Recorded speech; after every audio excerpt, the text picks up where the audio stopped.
देखिए क्वेश्चन है, what is angle between this and this, इसके और इसके बीच में एंगल क्या है, ठीक है ना। वेक्टर्स का क्वेश्चन है ये, वेक्टर्स का क्वेश्चन है, राइट। देखिए आप इस वाले क्वेश्चन में इसको कैसे करें। देखिए मुझे तो इसको देखते ही पता लग रहा है इसका आंसर है π/2, आपको ही देखते ही पता लगेगा थोड़ी सी देर में, ठीक है ना। अभी आप समझ जाओगे कैसे। देखिए आप पहले इसमें 2 को बाहर ले लो, आप 2 को बाहर ले लो, यहाँ पे आएगा vector p minus vector q, और यहाँ पे आएगा एंड, और इसमें 2 को बाहर ले लो, vector p cross vector q, ठीक है। यहाँ पे जो है ना, इसके अंदर एक बात बताइए आप मुझे, एक रूल होता है कि अगर एक वेक्टर p है और एक वेक्टर q है, सपोज एक वेक्टर p है ये वाला सपोज, और एक ये वेक्टर q है सपोज ये वाला, अगर इन दोनों का एडिशन किया जा रहा हो तो इन दोनों का एडिशन इसी प्लेन में लाई करेगा जिस प्लेन में p और q हैं। अगर इन दोनों का डिफरेंस लिया जाए, इनका सब्ट्रैक्शन किया जाए, तो इनके सब्ट्रैक्शन के बाद एक नया वेक्टर आएगा, इन दोनों के सब्ट्रैक्शन के बाद एक नया वेक्टर आएगा, तो वो जो नया वेक्टर आएगा वो बताइए क्या होगा, वो उसी प्लेन में लाई करेगा जिस प्लेन में p और q लाई कर रहे हैं।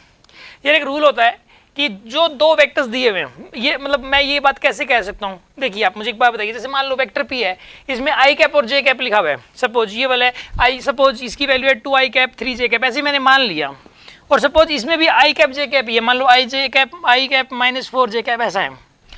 तो आप मुझे एक बात बताओ, जब आप इन दोनों का एडिशन या सब्ट्रैक्शन करोगे तो जो आंसर है वो भी i कैप और j कैप की फॉर्म में ही आएगा, उसमें k कैप लिखा हुआ नहीं आ सकता, उसमें k कैप नहीं आ सकता। इन दोनों को आप चाहे ऐड करके देख लो और चाहे आप इन दोनों को सब्ट्रैक्ट करके देख लो, इसमें i कैप j कैप है, इसमें i कैप j कैप है, तो जो आंसर एडिशन या सब्ट्रैक्शन के बाद जो आंसर आता है उसमें भी i कैप और j कैप आता है। इसका मतलब रूल क्या होता है, रूल ये होता है कि 2 वेक्टर्स, अगर 2 वेक्टर किसी पर्टिकुलर प्लेन में लाई कर रहे होंगे, अगर उनका एडिशन और सब्ट्रैक्शन कर दिया जाए तो जो एडिशन और सब्ट्रैक्शन के बाद जो आंसर आएगा वो भी उसी प्लेन में लाई करेगा जिसमें वो दोनों वेक्टर्स लाई कर रहे हैं। हाँ जी, बात समझ में आ गई होगी आपको। अब सुनो, अब उसके बाद देखिए आप इसके अंदर जो है ना, यहाँ पे इसके अंदर एक बात बताइए आप मुझे, यहाँ पे जो है ना ये तो p और q के प्लेन में ही होगा, लेकिन पता है क्या, p और q का जो क्रॉस प्रोडक्ट है वो p और q दोनों के परपेंडिकुलर होगा, ठीक है।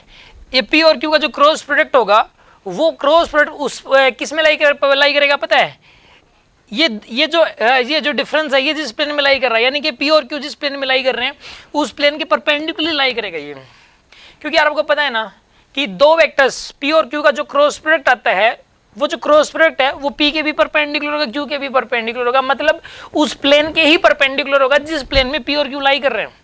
आ रही है बात समझ में आपको। तो इस प्रकार हम ये कह सकते हैं, ये तो 2 तो सिर्फ बार ये मल्टीप्लाई किया गया है, इससे डायरेक्शन से कोई लेना देना नहीं है इस 2 का। तो इस प्रकार हम ये कह सकते हैं कि ये दोनों एक दूसरे के परपेंडिकुलर हैं। ओके, नोट कर लीजिए आप इसे।